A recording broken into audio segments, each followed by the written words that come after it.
السلام علیکم ورحمۃ اللہ وبرکاتہ. میں غفور کشمیر سے بات کر رہا ہوں. تو میری ہمشیرہ جو اسی مہینے برطانیہ سے آئی ہیں وہ خاموش رہتی ہیں اور کسی سے بات نہیں کرتی. ہر وقت تسبیح ہاتھ میں لے کر دل میں ہی ورد کرتی رہتی ہے. ڈپریشن کی مریضہ لگتی ہیں کیونکہ 5 سال قبل بھی وہ اس بیماری میں مبتلا تھیں اور یہاں علاج کے بعد انہیں کچھ افاقہ ہوا تھا اور اس کے بعد وہ برطانیہ واپس چلی گئی تھی. مکمل ٹھیک نہیں ہوئی. برائے مہربانی اس کا کوئی روحانی علاج بتا دیں. اللہ اجر دے گا. خدا حافظ. عبد الغفور بھائی کشمیر سے کہ بہن یو کے سے آئی ہیں اور ڈپریشن اور خاموش رہتی ہیں, اس کا حل ارشاد فرمائیے حضور والا. فی زمانہ ٹینشن اور ڈپریشن کا مرض بہت عام ہوتا جا رہا ہے. جی جی. حضرت سیدنا امیر المؤمنین علی المرتضی شیر خدا کرم اللہ تعالی وجہہ الکریم فرماتے ہیں, میں نے سرکار مدینہ صلی اللہ تعالی علیہ وآلہ وسلم کو فرماتے سنا, جس کی فکریں زیادہ ہو جاتی ہیں اس کا بدن سقیم یعنی بیمار پڑ جاتا ہے. اللہ. یوں تو ذہنی دباؤ یعنی ٹینشن اور مایوسی کے کئی علاج ہیں, مگر ان کا ایک روحانی علاج وضو اور روزہ بھی ہے. ماشاءاللہ. اب تو غیر مسلم بھی اس حقیقت کو تسلیم کرنے لگے ہیں. چنانچہ غیر مسلم ڈاکٹر نے اپنے مقالے میں یہ حیرت انگیز انکشاف کیا کہ میں نے ڈپریشن یعنی مایوسی کے چند مریضوں کے روزانہ 5 بار منہ دھلائے. کچھ عرصے بعد ان کی بیماری کم ہو گئی.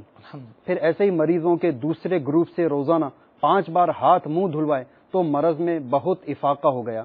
یہی ڈاکٹر اپنے مقالے کے آخر میں اعتراف کرتا ہے کہ مسلمانوں میں مایوسی کا مرض کم پایا جاتا ہے کیونکہ وہ دن میں کئی مرتبہ ہاتھ منہ اور پاؤں یعنی وضو کرتے ہیں.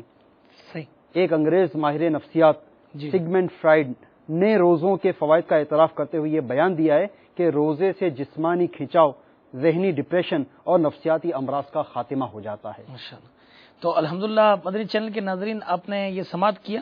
اس کے اندر الحمدللہ یہ بات بھی پتہ چلی کہ نماز کی کیسی برکتیں ہیں. الحمدللہ کہ اگر آپ اس کے اندر وضو کریں گے تو آپ کو کیسی برکتیں ملیں گی, اس کے کتنے فوائد حاصل ہوں گے, اور اس کا بہترین ذریعہ کہ وضو سے کیا کیا سائنسی فوائد حاصل ہوتے ہیں. میرے شیخ طریقت امیر علیہ سنت کا رسالہ وضو اور سائنس, اسے حاصل کیجئے, انشاءاللہ تعالی آپ کا ایمان تازہ ہو جائے گا. ایسی ایمان افروز تحقیق میرے شیخ طریقت امیر علیہ سنت نے الحمدللہ عز و جل بیان فرمائی ہے. اور روزوں کے حوالے سے بھی آپ کی کتاب فیضان رمضان پڑھنے سے تعلق رکھتی ہے کہ اس کے اندر باب احکام روزہ میں الحمدللہ جہاں پہ روزوں کے احکام بیان کیے گئے, مسائل بیان کیے گئے, وہیں پر روزوں کے سائنسی فوائد بھی بیان کیے گئے ہیں. اچھا حضور یہ ارشاد فرمائیے کہ یہ ڈپریشن اور ٹینشن وغیرہ دور کرنے کا کوئی اور مدنی نسخہ اگر مدنی چینل کے ناظرین کو بتایا جائے, کیونکہ یہ مرض آج کل پوری دنیا میں عام ہے. مطلب آپ یوں سمجھیے کہ جیسے یعنی جو ہمارے ناظرین یورپ کے اندر ہیں, امریکہ, آسٹریلیا, ساؤتھ افریقہ, برطانیہ, یا ان جگہوں پر جو ہمارے ناظرین ہیں وہ بہت زیادہ ان مسائل کا شکار ہیں. بڑے اس کے لیے کوششیں کی جا رہی ہیں. کوئی اب جیسے دیکھیے یہ بھی جن کا یہ معاملہ تھا, یہ اسلامی بہن برطانیہ سے آئی ہیں, وہاں کی رہنے والی ہیں, تو ایسا کوئی روحانی علاج جو آسان بھی ہو اور اس کی برکت سے سب ہمارے مدنی چینل کے ناظرین بھی فیضیاب ہوں, کچھ ارشاد فرمائیے. آپ درست فرما رہے ہیں, یہ ایک عالمگیر مرض ہے. جی. مختلف ممالک میں اس کا علاج مختلف طریقوں سے کیا جاتا ہے. کہیں مراقبہ سینٹر قائم کیے جاتے ہیں, بالکل, تو کہیں روشنیوں کے اور حسین نظاروں کے تصور کروا کے, اور تو کہیں یوگا کلب قائم کر کے, تو اس طرح طرح کے طریقوں سے اس ڈپریشن اور مایوسی کے امراض کا علاج کرنے کی کوشش کی جا رہی ہے. مگر اگرچہ وقتی طور پر افاقہ ہو جاتا ہے, مگر دوبارہ ڈپریشن کا مریض دوبارہ اس کے اندر پھنس جاتا ہے. جی ہاں, وہ پھر دوبارہ اس پر وہی کیفیت قائم ہو جاتی ہے.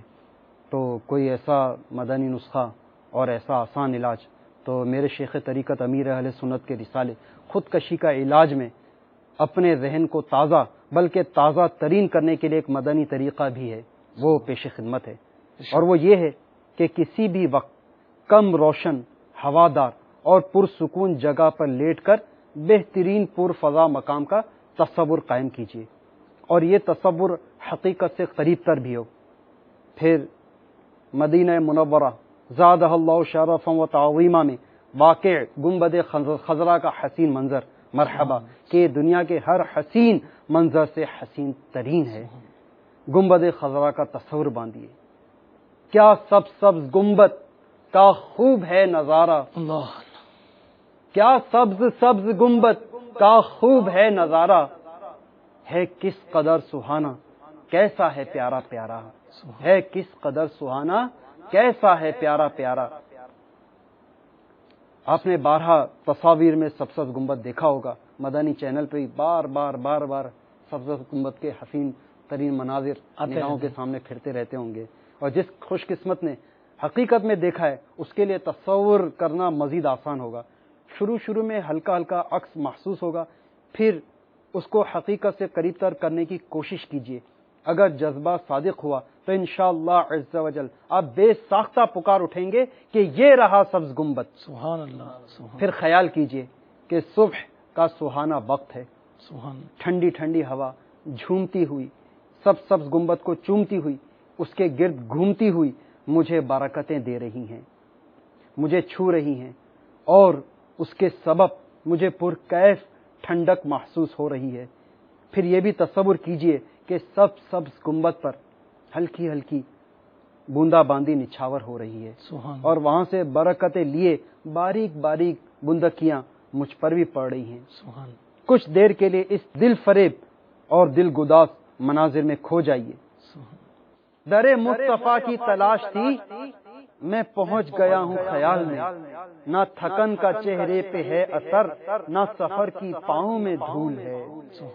ہو سکے تو ہر روز اس طرح تصور کیجئے، ان کی رحمت سے کیا بعید کہ سچ مچ پردے اٹھ جائیں اور عاشقان رسول صلی اللہ تعالی علیہ وآلہ وسلم حقیقت میں گنبد خضرا کے جلوے دیکھ لیں۔ سبحان اللہ۔ بلکہ مکین گنبد خضرا صلی اللہ علیہ وسلم اپنا جلوہ دکھا دیں۔ سبحان اللہ۔ روزانہ کم از کم 7 منٹ ایسا کریں گے تو انشاءاللہ عز و جل آپ کا ذہنی دباؤ یعنی ٹینشن بہت کم ہو جائے گا۔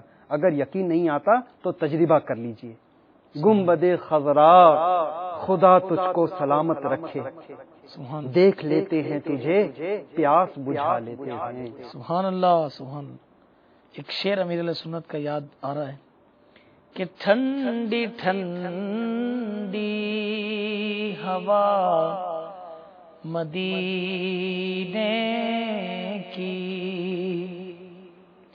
مہکی فضا مدینے کی۔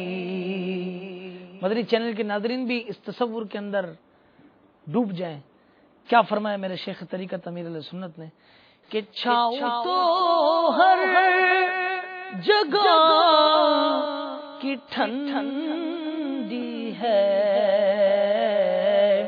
دھوپ بھی دل ربا مدینے کی، دھوپ بھی دل ربا مدینے کی۔